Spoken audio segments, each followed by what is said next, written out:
तो अब मैं आपके साथ डिस्कस करूंगा क्वेश्चन नंबर 14, है ना। तो क्वेश्चन नंबर 14 क्या कहता है उसको भी देखिए कि find the sum of the odd numbers between 0 and 50।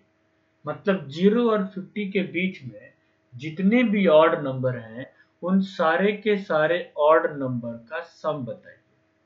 तो सबसे पहले तो वह नंबर फाइंड आउट करो। एक तो 1, फिर 3, आफ्टर दैट 7 एंड लास्ट में 49। एक तो ये है क्योंकि जब ये 0 एंड 50 के बीच में बोल रहा है तो 0 और 50 तो लेंगे ही नहीं। हालांकि यहाँ पे 0 और 50 ऑड नंबर है भी नहीं, लेकिन मैं पर्टिकुलर इस क्वेश्चन की बात नहीं कर रहा हूँ। मान लीजिए कोई ऐसा क्वेश्चन आता है जिसमें से 0 और 50 दोनों जगह पे प्राइम नंबर हो, तो उस केस में भी आपको नहीं लेना है अगर उसमें बिटवीन वर्ड आता है तो। इस बात का ध्यान रखना है, ठीक है। तो यहाँ पे क्या देखेंगे, फर्स्ट टर्म कितना है जी 1। कॉमन डिफरेंस क्या होगा, तो second term minus first term, so 3 minus 1, तो कॉमन डिफरेंस तो आ गया 2। लास्ट टर्म इसमें जो an है वो 49 है। तो अभी यहाँ पे मुझे n मालूम नहीं है, तो n हमें मालूम करना है, ठीक। तो जब an मालूम है 49, this an can be written as a plus n minus 1 into D is equal to 49। a कितना है जी 1 प्लस n माइनस 1, d हो गया 2, that is equal to 49।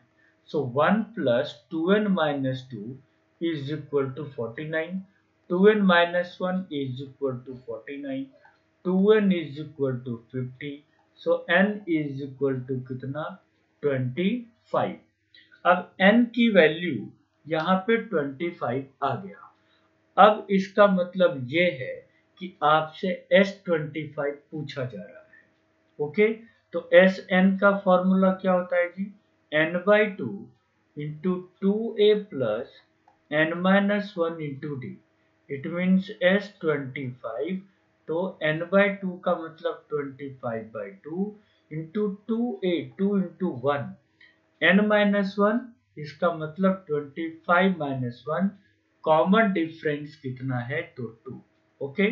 So after that 25/2, 2 1 जा 2, 25 माइनस 1 24 इंटू 2, तो ये हो जाएगा 48। सो 25/2 इंटू 48 प्लस 2 कितना हो जाएगा 50। अब जब ये 50 हो गया तो इसको कैंसिल करेंगे तो 25 इंटू 25 कितना आ गया 625, है ना। क्या हो गया जी 625। तो जो 0 to 50 के बीच में जितने भी सारे नंबर हैं, पहले तो वो नंबर निकालने हैं कि टोटल ऐसे कितने नंबर हैं जो 0 और 50 के बीच में ऑड नंबर हैं। तो वो हमने निकाल लिया 25। इसका मतलब 25 टर्म्स हैं और सारे 25 टर्म्स का आपको सम निकालना है। लास्ट में स्टेटमेंट लिखने की जरूर आदत बनाइए, therefore the sum of odd number, odd number क्या लिखना है, बिटवीन 0 एंड 50। 0 and 50 is 625। एक तो ये आ गया, ठीक है। तो अभी जो हमने डिस्कस किया आपके साथ वो है क्वेश्चन नंबर 14। Thank you.